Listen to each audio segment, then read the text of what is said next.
नमस्कार दोस्तों, चलिए आज का हम टॉपिक शुरू करते हैं। Reverse charge mechanism under GST. इसमें हम सबसे पहले समझने वाले हैं meaning of reverse charge mechanism क्या है, देन लीगल प्रोविजंस क्या हैं इसके, उसके बाद goods which are covered under RCM, then supplies from unregistered persons covered under RCMs, और लास्ट टॉपिक जो हम कवर करेंगे वो है reverse charge on certain specified supplies from services. चलिए सबसे पहले हम समझ लेते हैं meaning of reverse charge mechanism. Reverse charge का मतलब होता है कि जैसे फॉरवर्ड चार्ज होता है, फॉरवर्ड चार्ज में क्या होता है, परचेज़र है, एक सेलर है, तो सेलर ने परचेज़र को गुड्स सेल करे, तो जो सेलर है वो गवर्नमेंट को जीएसटी पे करेगा। ये होता है फॉरवर्ड चार्ज मैकेनिज्म। इसी तरीके से रिवर्स चार्ज मैकेनिज्म में क्या होता है कि जो परचेज़र है, जिसने गुड्स परचेज करे हैं या गुड्स या सर्विसेज ली हैं, वो उसके ऊपर जीएसटी जो है वो खुद पे करेगा। चलिए नेक्स्ट हम देख लेते हैं लीगल प्रोविजंस। लीगल प्रोविजंस का मतलब है कि कौन से ऐसे सेक्शंस हैं जो रिवर्स चार्ज मैकेनिज्म को पावर देते हैं। चलिए सेक्शन जो है सेक्शन 93, 94 सीजीएसटी एक्ट का और 53 और 54 ऑफ आईजीएसटी एक्ट इसको पावर देते हैं रिवर्स चार्ज मैकेनिज्म को। तो 93 सीजीएसटी एक्ट का और 53 आईजीएसटी एक्ट का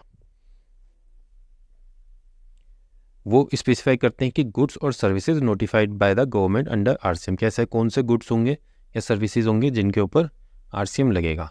और 94 सीजीएसटी एक्ट का, 54 आईजीएसटी एक्ट का वो प्रोवाइड करते हैं कि अनरजिस्टर्ड जो सप्लायर्स हैं, जब कोई रजिस्टर्ड पर्सन उनसे गुड्स कर देगा या सर्विसेज लेगा तो उसके ऊपर आरसीएम किस तरीके से चार्ज होगा।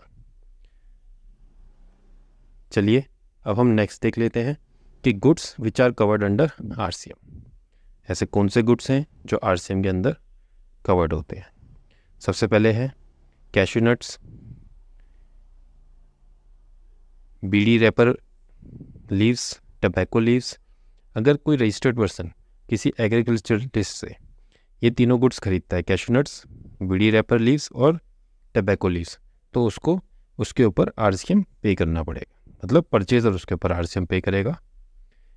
अगर प्रायोरिटी सेक्टर लेनिंग सर्टिफिकेट्स के अंदर डील कर रहा है तो जो परचेजर है वही उसके ऊपर आरसीएम पे करेगा। अगर एसेंशियल ऑयल है, essential oil other than citrus fruit के एसेंशियल ऑयल को छोड़ के बाकी जो एसेंशियल ऑयल है, अगर कोई रजिस्टर्ड पर्सन अनरजिस्टर्ड पर्सन से वो चीज़ खरीद रहा है तो उसके ऊपर उसे आरसीएम पे करना होगा। चलिए अगर कोई रजिस्टर्ड पर्सन सिल्क वॉर्म हो गया, सिल्क यार्न हो गया, किससे खरीदता है, मैन्युफैक्चरर से। जो मैन्युफैक्चरर सिल्क को जो प्रोड्यूस करता है, मैन्युफैक्चर करता है, अगर उससे खरीदता है तो भी रजिस्टर्ड पर्सन को ही, परचेजर को ही आरसीएम पे करना होगा। अगर raw cotton registered person agriculturalist से खरीदता है तो उसके ऊपर भी उसको आरसीएम पे करना होगा।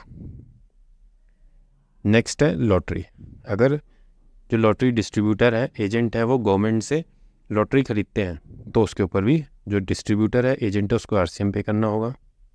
इसी तरीके से अगर सेंट्रल गवर्नमेंट स्टेट गवर्नमेंट अगर गवर्नमेंट ने कोई गुड्स को सीज करा हुआ है या वेस्ट है, स्क्रैप है या यूज्ड व्हीकल अगर वो गवर्नमेंट बेच रही है और रजिस्टर्ड पर्सन उसे खरीदता है तो उसके ऊपर रजिस्टर्ड पर्सन को आरसीएम पे करना होगा।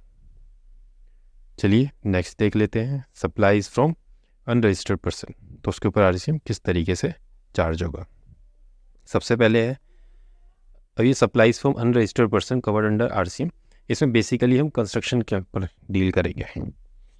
तो सबसे पहले है कि अगर कोई जो कॉन्ट्रैक्टर है उसने क्या करा है, इनपुट ऑफ गुड्स और सर्विसेज ले रहा है अनरजिस्टर्ड पर्सन से, तो उसके ऊपर उसको आरसीएम पे करना है। बट इसके अंदर एक सब्जेक्ट कंडीशन डाल रखी है गवर्नमेंट ने कि अगर वो 80% गुड्स और सर्विसेज अपनी रजिस्टर्ड पर्सन से लेता है और जो 20% है वो अगर अनरजिस्टर्ड पर्सन से लेता है तो उस केस में आरसीएम एप्लीकेबल नहीं होगा। मतलब अगर मिनिमम कॉन्ट्रैक्टर 20% अगर अनरजिस्टर्ड पर्सन से ले रहा है, मैक्सिमम अगर अनरजिस्टर्ड पर्सन से 20% अगर सर्विस लेता है या गुड्स लेता है तो उस केस में आरसीएम एप्लीकेबल नहीं होगा।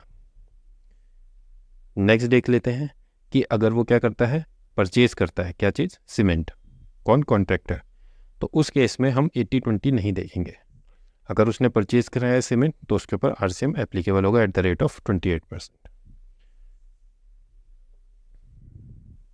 नेक्स्ट देख लेते हैं कि अगर जो कॉन्ट्रैक्टर है वो क्या करता है, कैपिटल गुड्स खरीद रहा है अनरजिस्टर्ड पर्सन से, तो सेम है, उस केस में भी उसको आरसीएम पे करना पड़ेगा। सेम रेट, जो उस कैपिटल गुड्स का जो रेट होगा उस रेट से उसे आरसीएम पे करना होगा। चलिए नेक्स्ट देख लेते हैं, reverse charge on certain specified services. अगर कुछ सर्विसेज है उनके ऊपर रिवर्स चार्ज किस तरीके से चार्ज होगा। कुछ ऐसी सर्विसेज हैं जैसे कि जीटीए की सर्विसेज, ट्रांसपोर्टर है, अगर वो सर्विस दे रहा है किसी रजिस्टर्ड पर्सन को, तो जो रजिस्टर्ड पर्सन है उसको उसके ऊपर जीएसटी डिपॉजिट करना होगा अंडर आरसीएम, इर्रिस्पेक्टिव की जो जीटीए है वो रजिस्टर्ड है या अनरजिस्टर्ड है। नेक्स्ट है, अगर कोई एडवोकेट की सर्विस ले रहे हैं तो उस केस में भी उसे, एडवोकेट की सर्विस है या फिर सीनियर एडवोकेट है या फॉर्म ऑफ एडवोकेट्स हैं, तो उस केस में भी जो सर्विस ले रहे हैं उनको आरसीएम पे करना है। नेक्स्ट है, इंश्योरेंस एजेंट है या ब्रोकर है, सेम उस केस में भी आरसीएम पे करना है। और नेक्स्ट है ऑथर, अगर ऑथर अपनी बुक्स की जो उसे रॉयल्टी आ रही है, बेसिकली रॉयल्टी आ रही है उसको, तो उस केस में भी जो रॉयल्टी दे रहा है वो आरसीएम पे करेगा।